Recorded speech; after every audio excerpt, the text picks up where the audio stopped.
Assalamu alaikum wa rahmatullahi wa barakatuh, mes chers frères et sœurs en islam. Que la paix, la miséricorde et la bénédiction d'Allah soient sur vous. Avant de commencer cette vidéo, n'oubliez pas de liker, car cela nous donne beaucoup de force pour continuer à partager du contenu bénéfique. Je vous invite également à vous abonner à notre chaîne et à activer la cloche de notification pour ne rien manquer de nos prochaines publications sur la foi islamique. Mes frères et sœurs, aujourd'hui, nous allons parler de ceci. Avant la fin de Dhul Hijjah, fais ça et vois Allah transformer ta vie radicalement avec une preuve coranique. Vous êtes exactement là où je vous ai placé. Je vous demande de rester connecté jusqu'à la fin de la vidéo pour découvrir ce secret. Le temps béni de Dhul Hijjah, une opportunité divine, Dhul Hijjah, ce mois sacré que le temps n'a jamais réussi à effacer, reste une source inépuisable de miséricorde et de transformation. Ceux qui ont cru, accompli de bonnes œuvres, accompli la prière et acquitté la zakat, auront leur récompense auprès de leur Seigneur. Ils n'auront rien à craindre, et ils ne seront point attristés. Coran 2.2.777. Avant que les derniers jours de Dhul Hijjah ne s'évanouissent, un geste simple, puissant, peut radicalement changer le cours de ta vie. C'est une invitation à te tourner vers Allah, à saisir la main divine qui t'attend, prête à te guider vers une renaissance spirituelle et matérielle. Es-tu prêt à découvrir ce ça qui, accompli avec foi, bouleversera ton existence? La valeur des actions dans les derniers jours de Dhul Hijjah, un appel à l'urgence spirituelle. Il est un temps dans l'année qui porte en lui une puissance unique. Un moment où le voile entre les mondes semble plus léger, où chaque souffle, chaque pensée, chaque geste se trouve multiplié dans l'infini des grâces divines. Ce temps, c'est Dhul Hijjah, ce mois sacré qui précède le grand pèlerinage, et surtout ces derniers jours, moments précieux que nul croyant ne doit laisser passer sans saisir la profondeur de leur lumière. Le Coran rappelle avec force et clarté la récompense offerte à celui qui agit dans le chemin d'Allah, sans chercher ni reproche ni dommage. Et ceux qui dépensent de leur laitance de leurs biens dans le sentier d'Allah et ne suivent pas ce qu'ils dépensent d'amant de reproche ni de dommage auront leur récompense auprès de leur Seigneur. Ils n'auront rien à craindre et ne seront point attristés. Coran 2.2.6.2. Cette promesse est un phare qui éclaire les pas de celui qui, conscient de la fugacité de la vie, cherche à investir dans l'éternité. Les derniers jours de Dhul Hijjah sont ce carrefour où la sincérité rencontre la miséricorde, où la qualité d'un acte dépasse de loin sa quantité. C'est ici que se révèle l'urgence spirituelle, ce souffle intérieur qui pousse à ne pas différer le bien, à ne pas remettre à demain ce qui peut être semé aujourd'hui dans le jardin divin. Ce n'est pas un hasard si ces jours sont décrits comme les plus bénis. Chaque prière, chaque aumône, chaque acte de dévotion y trouve une résonance amplifiée, multipliée par la grâce d'Allah. Pourtant, il ne s'agit pas simplement d'enchaîner les actions comme une liste à cocher. Ce qui transforme, ce qui ouvre la porte à un changement radical, c'est la sincérité profonde, l'intention pure, l'engagement total du cœur. Dans cette quête, un homme pieux nous offre une lumière inspirante. Chaque année, à Dhul Hijjah, il consacrait son temps au jeûne, à la prière nocturne, à la charité. Il accomplissait ses actes avec régularité, presque mécaniquement, espérant la faveur divine. Mais un an, il fit un pas supplémentaire, apparemment simple mais d'une portée immense. Il choisit le repentir sincère et immédiat.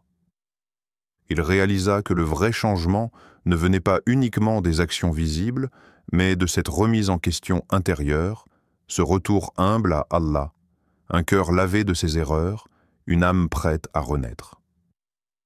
À la fin du mois, ce qui semblait impossible s'était accompli. Les soucis qui le rongeaient s'effacèrent, la paix envahit ses nuits, les épreuves se transformèrent en élan. Sa vie changea profondément, preuve vivante que la transformation intérieure est la source de toute métamorphose extérieure. Cette histoire invite à une introspection sans phare. Quelle part de toi es-tu prêt à ouvrir à Allah avant que ce mois ne s'achève? Es-tu disposé à poser tes fardeaux à ses pieds, à demander pardon, à offrir un cœur nu, sincère, sans réserve? Car la beauté des derniers jours de Dhul Hijjah ne réside pas uniquement dans leur rareté, mais dans leur capacité à réinventer une existence, à faire naître un espoir que rien ne pourra plus étouffer. Dans cette période bénie, chaque seconde devient une occasion sacrée de te rapprocher de la source divine, d'entendre l'appel au changement qui murmure dans ton âme. La lumière de ce mois t'offre une invitation. Ne la refuse pas. Ne laisse pas le temps filer sans en tirer la substance, sans en goûter la saveur profonde. Les derniers jours de Dhul Hijjah sont un rendez-vous avec la miséricorde, un moment où la porte du pardon est grande ouverte, où chaque pas sincère te rapproche de la paix et du bonheur véritable. Alors, en ce temps précieux, regarde-toi avec honnêteté. Quel espace reste-t-il dans ton cœur pour accueillir la transformation? Quelle porte intérieure es-tu prêt à déverrouiller pour laisser entrer la lumière d'Allah? N'attends pas demain, car l'urgence spirituelle est un feu qui brûle dans l'instant présent. Les derniers jours de Dhul Hijjah sont un don que tu ne peux ignorer, un trésor à ouvrir avec révérence et gratitude. Ta vie, ton cœur, ton âme peuvent changer radicalement, mais cela commence par une décision, une ouverture, un geste sincère. Ce geste, tu le portes en toi. Fais-le éclore avant que le mois sacré ne s'éteigne. Le pouvoir du repentir sincère avant la fin de Dhul Hijjah. Le repentir sincère, ce retour humble et profond vers Allah, est la lumière qui perce l'obscurité la plus dense. C'est une promesse de renaissance, une invitation à défaire les liens qui nous retiennent prisonniers des erreurs passées, pour avancer enfin avec un cœur léger, purifié. Dans un monde souvent emporté par la précipitation et l'oubli, ce geste simple mais puissant se révèle être la clé d'une transformation intérieure radicale. Allah, dans sa miséricorde infinie, nous appelle avec douceur et fermeté, dit « Ô mes serviteurs qui avez commis des excès à votre propre détriment, ne désespérez pas de la miséricorde d'Allah. » Coran 39:53. Ce verset est un souffle d'espoir, un baume pour les âmes blessées, un phare dans la nuit. Il dit clairement que le pardon d'Allah n'a pas de limite, que la porte de la miséricorde est toujours ouverte, même pour ceux qui sentent que leur fardeau est trop lourd. Faire ça, dans le contexte sacré des derniers jours de Dhul Hijjah, c'est embrasser ce repentir sincère avec tout son être. C'est poser un acte de courage. Se détourner du passé, non pas pour l'oublier, mais pour en tirer la leçon, puis le déposer aux pieds d'Allah afin d'avancer libre, apaisé, régénéré. Ce geste n'efface pas seulement les fautes inscrites sur le papier du destin. Il purifie l'âme, lave le cœur et ouvre la voie à une vie nouvelle, une vie où les bénédictions affluent, où le succès spirituel devient possible, où chaque pas est guidé par la lumière. L'histoire d'une femme pieuse illustre magnifiquement cette vérité. Vivant des épreuves lourdes, affaiblie par les difficultés, elle trouva dans le repentir une force qu'elle n'aurait jamais cru possible. Chaque jour, avant que Dhul Hijjah ne s'achève, elle se tenait en prière, les larmes aux yeux, demandant pardon avec une ferveur sincère, une humilité absolue. Peu à peu, une lumière commença à remplacer l'ombre qui pesait sur sa vie. Sa famille retrouva la paix qu'elle croyait perdue, ses affaires prospérèrent, et son cœur se remplit d'une sérénité nouvelle. Cette métamorphose, née dans l'intimité d'une relation sincère avec Allah, dépasse toute explication rationnelle. C'est le miracle du repentir véritable. Mais le repentir n'est pas un acte ponctuel. Il est un chemin continu, un mouvement de l'âme vers la pureté. Il demande de la patience, de la constance, et une volonté profonde de ne pas répéter les erreurs passées. Dans les derniers jours de Dhul Hijjah, ce chemin devient particulièrement lumineux, car la miséricorde divine y est accrue, la porte du pardon largement ouverte. Ce moment est une opportunité rare. Une occasion de déposer ce poids, cette charge invisible qui alourdit le cœur, et de renaître à la lumière d'Allah.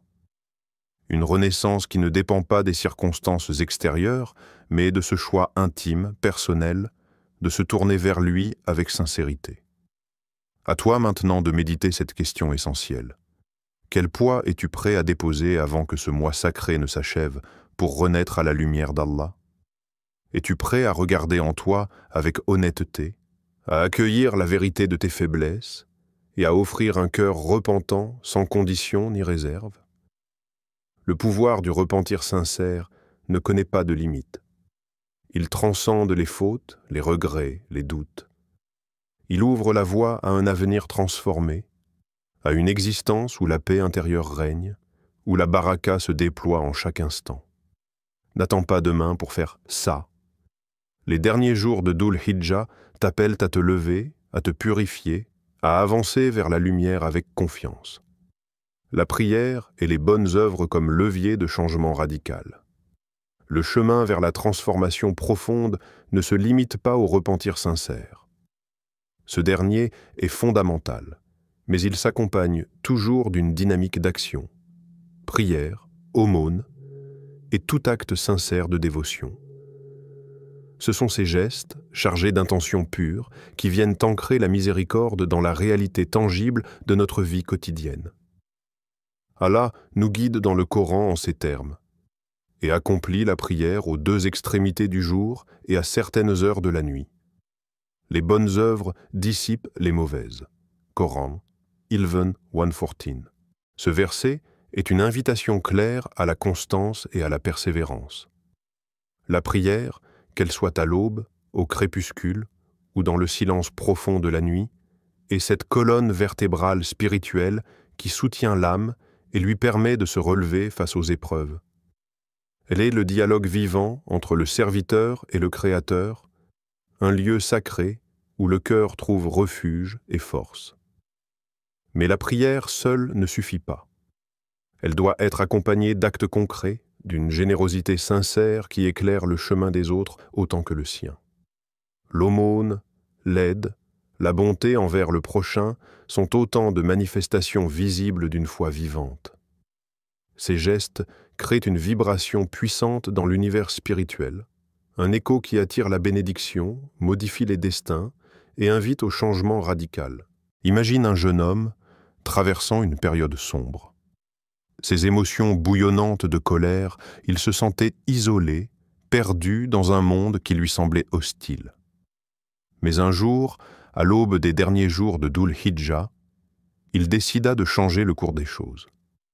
Il s'engagea à prier avec assiduité, à renouer avec ces instants sacrés où l'âme se parle à elle-même et à multiplier les actes de bonté autour de lui.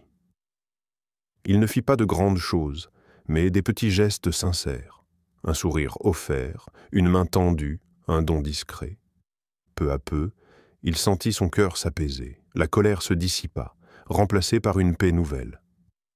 Ses relations, jadis tendues, commencèrent à s'adoucir, et dans ce calme retrouvé, un nouveau sens à sa vie apparut, une lumière qu'il n'avait jamais vue auparavant. Cette histoire, comme tant d'autres, témoigne que le ça à accomplir avant la fin de Dhul Hijjah est un engagement total, renouer avec la prière, multiplier les œuvres de charité, aider son prochain avec un cœur pur et désintéressé. Le pouvoir de ces actions réside dans leur constance, dans leur sincérité, dans leur intention de plaire à Allah seul. Elles deviennent un levier capable de faire basculer une existence, de transformer les ténèbres en lumière, le chaos en harmonie.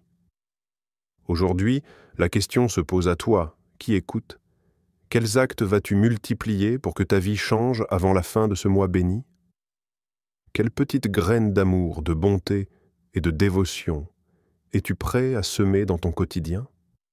Rappelle-toi que ce ne sont pas les grandes actions qui façonnent le cœur, mais la répétition humble et sincère des petites choses faites avec amour. Chaque prière, chaque sourire, chaque geste de générosité compte, crée une onde positive qui revient vers toi en bénédiction. Dans les derniers jours de Dhul Hijjah, cette dynamique devient encore plus puissante, car la miséricorde d'Allah enveloppe ceux qui s'efforcent de plaire à lui. Ce moment est une invitation à l'action, à la transformation par le concret, à l'élévation par la pratique. Ne laisse pas passer ce temps sacré, sans y déposer ton énergie, ton engagement, ton cœur. Fais de chaque instant une occasion de te rapprocher d'Allah et de changer ta vie. Saisis l'opportunité, transforme ta vie avant que Dhul Hijjah ne s'achève. Chaque jour qui passe dans Dhul Hijjah est une invitation divine. Le temps ne s'arrête pas, mais la miséricorde d'Allah est immense et toujours accessible. Si tu fais tsa, ce geste de repentir sincère accompagné d'actions justes, ta vie ne sera plus jamais la même. Et lorsque mes serviteurs t'interrogent sur moi, alors je suis proche. Je réponds à l'appel de celui qui me prie quand il me prie. Coran 2:186. Ne laisse pas cette occasion s'échapper. Le changement radical commence par une décision, par une humble offrande de ton cœur à Allah. Es-tu prêt à faire ce pas, à embrasser ce ça avant la fin de Dhul Hijjah?